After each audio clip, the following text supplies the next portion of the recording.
Venkateswara astro academy வழங்கும் ஜோதிடர் ஜெயா ரவி அவர்களின் திருமண பொருத்தம் பார்க்கும் முறை வருகிற மே 10ஆம் தேதி சென்னையில் நடக்க இருக்கு. ஸ்கிரீன்ல தெரிகிற நம்பருக்கு கால் பண்ணி உடனே புக்கிங் செய்து கொள்ளவும். காசு இருக்கும், பணம் இருக்கும், எல்லாம் இருக்கும். ஆனால் ஒரு நிம்மதி, இது நன்மையை செய்யுமா தீமையை செய்யுமா அப்படிங்கிற டவுட்டு எல்லாருக்கும். அதுக்குன்னு இவங்களுக்கு ஒன்றுமே கிடைக்காது, வாழ்க்கையில் எதுவுமே அனுபவிக்கமா அப்படி. ஸோ எல்லாருக்குமே ஒரே மாதிரி எல்லா கிரகங்களும் வேலை செய்யாது.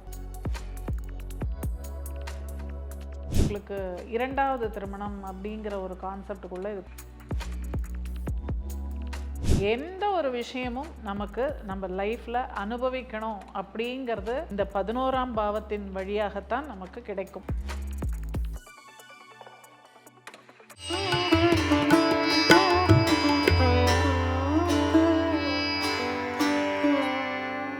பிரணவ மந்திரம் நேயர்களுக்கு அன்பு வணக்கம். நம்மளோட சேனலில் ஆன்மீக ரீதியாக ஜோதிட ரீதியாக நிறைய பதிவுகள் பார்த்துட்டு வரோம். அந்த வகையில் ஒரு ஜாதக கட்டம் அப்படின்னு எடுத்தோம்னா 11ஆம் பாவம் அப்படிங்கிறது எதை குறிக்குது, ஒவ்வொரு லக்னத்துக்கும் இது மாறுபடுமா, அதில் இருக்கக்கூடிய பாசிட்டிவ்ஸ் என்ன, குறிப்பாக நெகட்டிவ் விஷயங்கள் என்ன, அதை நம்ம எப்படி ஓவர் கம் பண்ண முடியும், எதிர்த்து எப்படி நம்ம ஜெயிக்க முடியும் அப்படிங்கிறதுக்கு நமக்கு ஒரு தெளிவு கொடுக்கறதுக்காக ஜோதிடர் ஜெயா ரவி மேம் நம்ம கூட இணைஞ்சிருக்காங்க. மேம் வணக்கம். வணக்கம்மா. ஜாதகத்தில் 11ஆம் பாவம் அப்படிங்கிறது லாபஸ்தானம், நன்மையை மட்டுமே செய்ய முடியும் அப்படிங்கிற ஒரு கான்செப்ட் இருக்கு. நன்மை மட்டும் தானா அப்படிங்கிற ஒரு கேள்விக்கான 11ஆம் பாவம் அப்படிங்கிறது இந்த கால சக்கரத்திற்கு, அதாவது மேஷம் முதல் மீனம் வரை அப்படின்னு எடுத்துட்டோம்னா அதுல கும்பம் அப்படிங்கிறது 11ஆம் பாவம். அதை லாபஸ்தானம் சொல்றோம். அதே சமயம் அபிலாஷைகள் பூர்த்தியாகக்கூடிய பாவம் அப்படின்னு சொல்றோம். அதாவது ஒரு மனிதனுக்கு அவன் வாழ்நாளில் என்னெல்லாம் ஆசைப்படுறானோ அத்தனையும் அவனுக்கு கொடுக்கக்கூடியது அந்த 11ஆம் பாவம் தான். 11ஆம் பாவம் அப்படிங்கிறது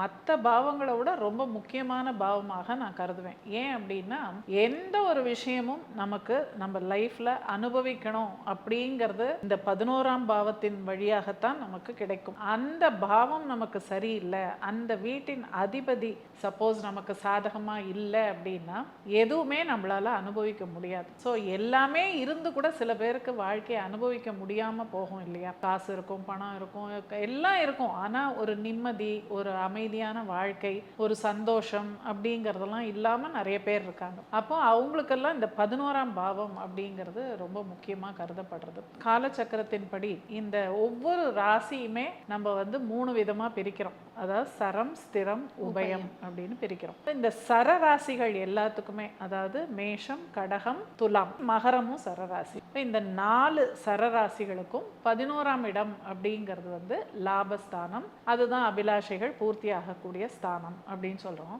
அந்த 11ஆம் பாவமே இவங்களுக்கு பாதகஸ்தானமாகவும் அமைஞ்சிடுது. ஸோ எல்லா லக்னங்களுக்குமே பாதகஸ்தானம் அப்படின்னு ஒன்று உண்டு. அதில் இந்த சர ராசிகளுக்கு, சர லக்னங்களுக்கு 11ஆம் பாவம் பாதகஸ்தானமாக வரும்பொழுது இது நன்மையை செய்யுமா தீமையை செய்யுமா அப்படிங்கிற டவுட்டு எல்லாருக்குமே இருக்கு.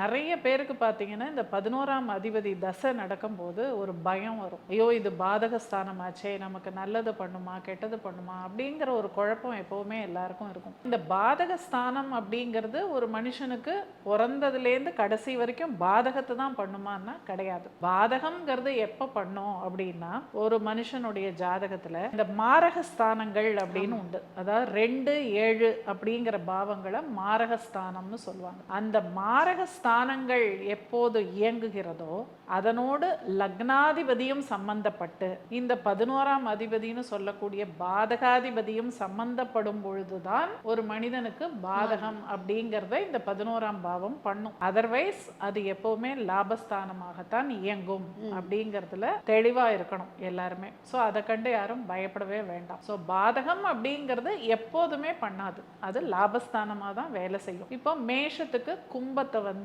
லாபஸ்தானம் பாதகஸ்தானம் சொல்லுவோம். கடகத்துக்கு நம்ம ரிஷபத்தை பாதகஸ்தானம் லாபஸ்தானம்னு சொல்லுவோம். துலாத்துக்கு சிம்மத்தை சொல்லுவோம். ஏன்னா அந்தந்த லக்னத்துக்கு 11ஆம் இடம் அப்படிங்கிறது. அப்ப சிம்மம் அப்படிங்கிறது லாபஸ்தானம், பாதகஸ்தானமா வேலை செய்யும். மகரத்துக்கு வந்து விருச்சிகம் வந்து லாபஸ்தானம் பாதகஸ்தானமா வேலை செய்யும். ஸோ இது வந்து ஒரு கிளாரிட்டி, அதாவது எப்பெல்லாம் பாதகம் பண்ணும், எப்பெல்லாம் வந்து அது சாதகமா நமக்கு இருக்கும் அப்படிங்கிறத தெரிஞ்சு. இது இப்படி நீங்கள் சொல்லும் பொழுது சில பேர் நீங்கள் சொன்னாப்போல உதாரணத்துக்கு துலா லக்னம் சிம்ம ராசியாக இருப்பாங்க. அப்போ அவங்களுக்கு எப்படி இருக்கும் வாழ்க்கை? அதாவது துலா லக்னத்தில் பிறந்தவர்களுக்கு சிம்ம ராசியா இருக்கலாம், ஒன்றும் தப்பு கிடையாது. அப்போ அவங்களுக்கு சந்திரன் வந்து அந்த சிம்மத்தில் உட்கார்ந்துருப்பாரு, அப்பதான் சிம்ம ராசின்னு நம்ம சொல்றோம். ஸோ அவங்க எய்தர் மக நட்சத்திரத்தில் இருக்கலாம், இல்லை பூரம் நட்சத்திரத்தில் இருக்கலாம், இல்லை உத்திரம் முதல் பாதத்தில் இருக்கலாம். ஸோ இதில் உத்திரம் முதல் பாதம் அப்படிங்கிறது தான் ஓரளவுக்கு பாதகத்தை பண்ணுன்னு சொல்லலாம். ஏன்னா அது வந்து சூரியனோட நட்சத்திரம். பாதகாதிபதியே அங்கே வந்து ஜென்ம நட்சத்திராதிபதி ஆயிட்டாருங்க. இது கூட எப்பவுமே பாதகம் பண்ணும் அப்படிங்கிற அவசியம் எல்லாம் கிடையாது. ஆனா இவங்களுக்கு வந்து அவ்வளவு சீக்கிரமா ஒரு நல்ல விஷயம் நடந்துருமா அப்படிங்கிறதுல ஒரு சந்தேகம் எல்லாருக்குமே வரும். ஸோ இந்த துலா லக்னத்தில் பிறந்து பாதகஸ்தானமே அவர்களுடைய ராசியாகி சந்திரன் என்ற நட்சத்திரம் உத்திர நட்சத்திரமாகவும் இருந்தால் இவங்க ஜென்ம நட்சத்திரமே பாதகாதிபதி அப்படிங்கிற மாதிரி ஆயிடும். ஏன்னா ஒரு ஜென்ம நட்சத்திரத்தை நம்ம ரொம்ப முக்கியமா கருதுறோம். நம்ம வாழ்நாள்ல நம்ம பிறந்ததுலேருந்து நம்ம இறக்குற காலம் வரை இந்த ஜென்ம நட்சத்திரநாதன் அவர் வந்து முக்கியமான ஒரு ரோல் பிளே பண்றாரு. ஸோ அவருக்கு எப்பவுமே முக்கியத்துவம் ஜாஸ்தி. ஏன்னா நம்ம கோவிலுக்கெல்லாம் போனா கூட நம்ம ஜென்ம நட்சத்திரத்தை தானே கேட்குறாங்க. நம்ம ராசி ஜென்ம நட்சத்திரம் என்ன, கோத்திரம் என்ன, அப்படிதான் அர்ச்சனை பண்றோம். ஸோ அந்த ஜென்ம நட்சத்திரநாதன் ஒரு கால் அவர் உத்திர நட்சத்திரத்தில் முதல் பாதத்தில் பிறந்திருந்தால் அது கொஞ்சம் இவங்களுக்கு வாழ்க்கையில சில சோதனைகள் இருந்துகிட்டே இருக்கும். அதுக்குன்னு இவங்களுக்கு ஒண்ணுமே கிடைக்காது, வாழ்க்கையில எதுவுமே அனுபவிக்க அப்படின்னு நான் சொல்ல வரல. ஆனா சில சோதனைகள் அவங்களுக்கு இருந்துகிட்டே இருக்கும். இப்போ 11ஆம் பாவம் அப்படிங்கிறத நீங்க சொல்லிட்டீங்க. இதுல நெகட்டிவ்ஸ் அப்படின்னு பார்த்தோம்னா ஒருவருடைய 11ஆம் பாவம் என்ன மாதிரி ஒரு நெகட்டிவ் பலன்களை அவங்களுக்கு கொடுக்கும், என்னெல்லாம் விஷயங்கள் நடக்கும்? 11ஆம் பாவம் அப்படிங்கிறது எல்லாத்துக்குமே நம்மளுக்கு தேவை. இப்போ நீங்கள் ஒரு குழந்தையா இருக்கீங்க, ஒரு ஸ்கூல் போகிறீங்க, நீங்கள் ஒரு எக்ஸாமில் பாஸ் ஆகணும் அப்படின்னா அதுக்கு அந்த 11ஆம் அதிபதி உங்களுக்கு ஒத்துழைக்கணும்.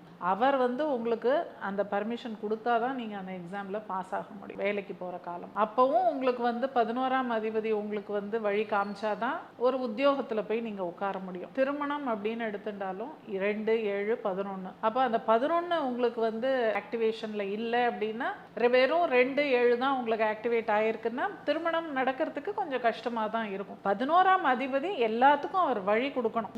அப்பதான் வந்து அந்த சம்பவம் அப்படிங்கிறது நமக்கு நடக்கும். அதனால 11ஆம் இடம் அப்படிங்கிறது ரொம்ப ரொம்ப முக்கியமான ஒரு பாவமா நான் சொல்வேன். இது காலச்சக்கரத்தின் 11ஆம் இடம் அப்படிங்கிறது பார்த்தீங்கன்னா ரொம்ப விசேஷமா அதை பத்தி நம்ம பேசலாம். கும்பம் அப்படிங்கிறது வந்து கோபுரத்துல இருக்கக்கூடிய அந்த கலசங்கள் இல்லையா, அது வந்து கும்பாபிஷேகத்துக்கு அந்த கலசத்தை நம்ம பிரதிஷ்டை பண்றோம். அதுக்கு முன்னாடி அந்த கும்பத்தை என்ன பண்றாங்க, ஹோமத்துல வச்சு அதை வந்து மந்திர உச்சாடனம் பண்ணி அதுக்கு வந்து ஒரு பவரை ஏற்றி அந்த கலசத்துக்குள்ள ஜலம் வச்சு அதை வந்து மந்திர உச்சாடனம் பண்ணி அதுக்கு ஒரு பவர் ஏற்றி அதை கொண்டு போய் கலசத்துல அந்த இதை வந்து அபிஷேகம் பண்றாங்க. அந்த அளவுக்கு அதுக்கு ஒரு மரியாதையும் மதிப்பும் எல்லாமே கொடுக்குறாங்க. அப்போ கும்பம்ங்கிறது மிக உன்னதமான ஒரு பாவம் இந்த காலச்சக்கரத்துல. அதே மாதிரி கும்பத்துல ஒரு நண்பன் இருந்தாலே உங்களுக்கு அவ்வளவு சிறப்பு அப்படிங்கிறாங்க. ஏன்னா கும்பம்ங்கிறது நம்மளுடைய ஆசைகள் எல்லாம் நிறைவேறக்கூடாது. இது வந்து மேஷத்துல பிறந்தவங்களுக்கு மட்டும் அல்லாமல் இந்த பூமியில் பிறந்த அத்தனை மனிதர்களுக்குமே அந்த கும்பம் என்பது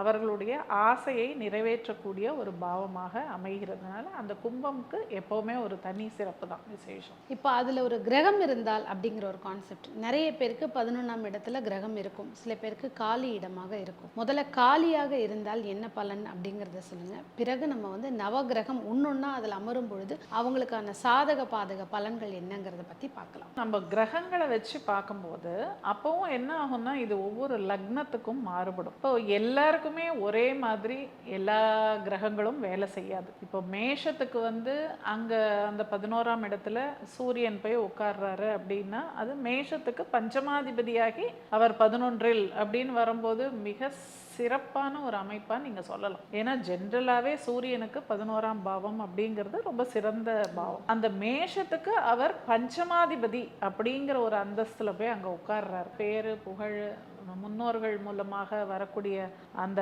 ஆசீர்வாதங்கள் இல்லை சொத்து எதுவாக இருந்தாலும் தே ஆர் பிளெஸ்ட் அப்படின்னு நம்ம சொல்லுவோம். அதே மாதிரி குழந்தைகள் மூலமாக நன்மைகள், குழந்தை மூலமாக நிறைய அதிர்ஷ்டங்கள் எல்லாமே அவங்களுக்கு கிடைக்கும். இது மேஷத்துக்கு பொருந்தும். இது வந்து எல்லா லக்னங்களுக்கும் அப்படியே சொல்ல முடியாது, சரியா? ரிஷபத்துக்கு வந்து அந்த சூரியன் 4 குடையவர் சூரியன் இல்லையா, அவர் போய் அவங்களுக்கு 11ஆம் இடம்ங்கிறது மாறுபடும்.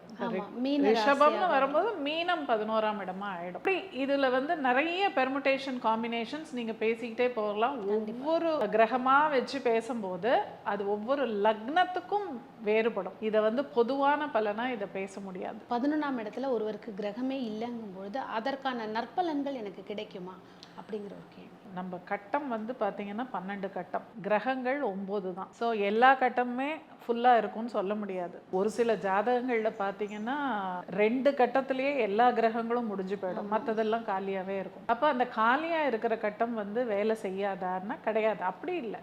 அந்த பாவத்தின் அதிபதி யார், அவர் போய் எங்கே உட்கார்ந்துருக்காரு அப்படிங்கிறத பார்த்து தான் நம்ம ஜட்ஜ் பண்ணணும். இப்போ உதாரணத்துக்கு நம்ம மேஷத்தையே எடுத்துப்போம். மேஷ லக்னத்துக்கு 11ஆம் அதிபதி சனி பகவான். சப்போஸ் அவர் போய் உங்களுடைய 6ஆம் இடத்துல உட்கார்ந்துருக்கார் அப்படின்னா அது சிறப்பு தான். ஏன்னா 6 அப்படிங்கிறது வந்து உழைப்பு. அந்த உழைப்புக்கு உண்டான பலன் எங்கே கிடைக்கும்னா 11ஆம் இடம்ங்கிற வெற்றி ஸ்தானத்தில் தான். அப்போ இந்த 11ஆம் அதிபதி போய் 6ஆம் இடம்ங்கிற கன்னியில் உட்காரும்போது கண்டிப்பாக இவர்களுக்கு இவர்களுடைய உழைப்புக்கு தகுந்த ஊதியம் இல்லை உழைப்புக்கு தகுந்த வெற்றி அப்படிங்கிறது உறுதி. அதே மாதிரி ஒரு காம்படிட்டிவ் எக்ஸாம் எழுதணும், ஒரு நீட் எக்ஸாம் எழுதணும், இன்ஜினியரிங்கெல்லாம் எக்ஸாம்ஸ் எழுதுறாங்க இல்லையா, அந்த மாதிரி வெளிநாட்டுக்கு போகிற எக்ஸாம்ஸ், இது எல்லாமே எழுதணும் அப்படின்னா அந்த 11ஆம் அதிபதி அப்படிங்கிறவர் நமக்கு சாதகமாக இருக்கணும். அவர் நம்மளுடைய தசாபுக்தியில் அவருடைய பங்கு எங்கேயாவது ஒரு இடத்துல இருக்கணும். தசாநாதனா வரணும், புக்திநாதனா வரணும், இல்லை அந்தரநாதனா வரணும், சூக்ஷம பிராணம், எங்கேயாவது ஒரு இடத்துல அந்த 11ஆம் அதிபதியோட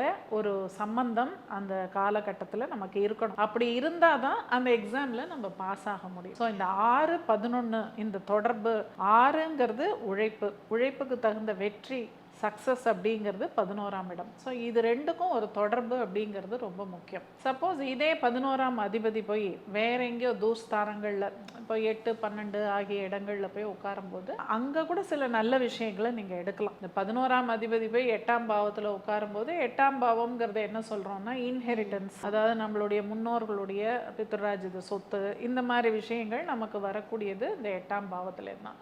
அது 11ஆம் இடத்தோட ஒரு தொடர்பு கொள்ளும் பொழுது அதுவும் ஒரு விதத்தில் ஒரு சிறப்பை கொடுக்க தான் கொடுக்கும். ஸோ இது வந்து அந்தந்த லக்னங்களுக்கு டிஃப்ரெண்ட் காம்பினேஷன்ஸில் இது வேலை செய்யும். இதில் இந்த திருமணம் அப்படின்ற போது இந்த 11ஆம் இடம் எப்படி வேலை பண்ணும்? இப்போ திருமணம் அப்படின்னு வரும்போது இந்த 7ஆம் அதிபதி வந்து நம்ம களத்திர ஸ்தானாதிபதி அப்படின்னு சொல்கிறோம். 7ஆம் அதிபதி இப்போ இவர் போய் 11ஆம் இடத்துல ரொம்ப ஸ்ட்ராங்காக உட்காந்துட்டாருன்னு வச்சுக்கோங்களேன். ஒரு ஜாதகத்தில் அப்படி ஒரு அமைப்பு இருக்குது. அப்படிங்கும் போது என்ன ஆகும், இவங்களுக்கு 2வது திருமணம் அப்படிங்கிற ஒரு கான்செப்டுக்குள்ளே இது கொண்டு போயிடும். ஸோ அதனால் இந்த 7ஆம் அதிபதி 11ஆம் இடத்தோடு ஒரு சம்பந்தம் தொடர்பு அப்படின்னு வந்தாலே அது செகண்ட் மேரேஜுங்கிற ஒரு விஷயத்துக்கு கொண்டு போகும். ஸோ அதனால் அந்த இடத்துல நம்ம அந்த ஜாதகம் எப்படி இருக்குது என்னன்னு பார்க்கணும். ஒரு திருமண பொருத்தம் நம்ம பார்க்கும்போது இந்த விஷயத்துக்கு நம்ம ரொம்ப முக்கியத்துவம் கொடுக்கணும். இல்லை 11ஆம் அதிபதி வந்து ரொம்ப வீக் ஆகி 7ஆம் அதிபதி போய் 11ல் ரொம்ப ஸ்ட்ராங் ஆயிட்டாரு அப்படின்னா அந்த இடத்துல இது மாதிரியான ஒரு சிக்கல் வரும். மறு திருமணத்துக்கான வாய்ப்புகள் அதிகம். இது ஜாதகம் பார்த்தோன்னே கண்டிப்பாக சொல்லிட முடியும்,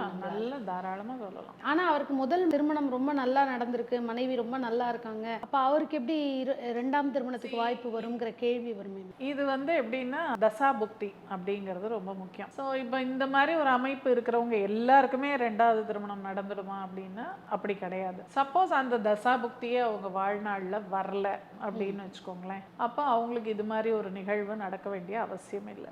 எல்லாமே அந்த தசாபுக்தி காலம் இந்த மாதிரி ஒரு விஷயத்தை ட்ரிகர் பண்ணுற மாதிரி இருந்தால் தான் அது நடக்கும், இல்லைன்னா அது நடக்கணுங்கிற அவசியம் கிடையாது. இருந்தாலுமே சேஃப் சைடு அவங்க மறுமாங்கல்யம் அப்படின்னு ஒன்று போட்டுக்கிறது நல்லது. ஏன்னா இதுக்கு ஒரு பரிகாரம் அப்படிங்கிறத விட அவங்க மன திருப்திக்கு இந்த மாதிரி அமைப்பு இருக்குன்னு திருமண பொருத்தத்தில் சொல்லிட்டாங்க அப்படிங்கும் பொழுது மேபி அவங்க காதல் திருமணம் பண்ணியிருக்கலாம், இந்த ஒரு விஷயம் நெருடலாகவே இருந்துட்டு இருக்கும், அதற்கு ஒரு தீர்வு மறுமாங்கல்யம். அதாவது திருமணமாகி ஒரு வருடம் காலம் கழித்து அதுக்கப்புறம் இவங்க புதுசா திருமாங்கல்யம் பண்ணி புதுசாவே சுமங்கலிகளை வச்சு அந்த புது திருமாங்கல்யத்தை கட்டிட்டு இந்த பழைய திருமாங்கல்யத்தை கல்யாணத்துல போட்டதை அதை வந்து கழட்டி அதை கோவில் உண்டியல்ல அம்பாள் உண்டியல்ல போட்டுடுறது நல்லது. ஸோ புதுசை போட்ட அப்புறம் தான் அந்த பழசை கழட்டணும். அது ஒரு முக்கியமான விஷயம். கண்டிப்பா. ஏன்னா நிறைய பேர் அதை முதல்ல பண்ணிட்டு அப்புறம் இதை பண்ணி இல்ல அப்படி பண்ணக்கூடாது. 6 சுமங்கலி பெண்களை கூப்பிட்டு நம்ம ஒரு சுமங்கலி பிரார்த்தனை எப்படி பண்ணுவோமோ அந்த மாதிரி பண்ணி அந்த 6 சுமங்கலிகள் கையால அந்த தாலியை கட்டணும். கணவன் கட்டக்கூடாது. கணவன் கட்டக்கூடாது. இது வந்து அந்த சுமங்கலி பெண்கள் கையால கட்டுறதுனால இது ஒரு அவங்களுக்கு ஒரு தீர்வாகவும் இருக்கும். ஆமா, கண்டிப்பா. அருமையான ஒரு பதிவு. இதே மாதிரி அடுத்த ஒரு பதிவில் சந்திக்கலாம். நன்றி. நன்றி.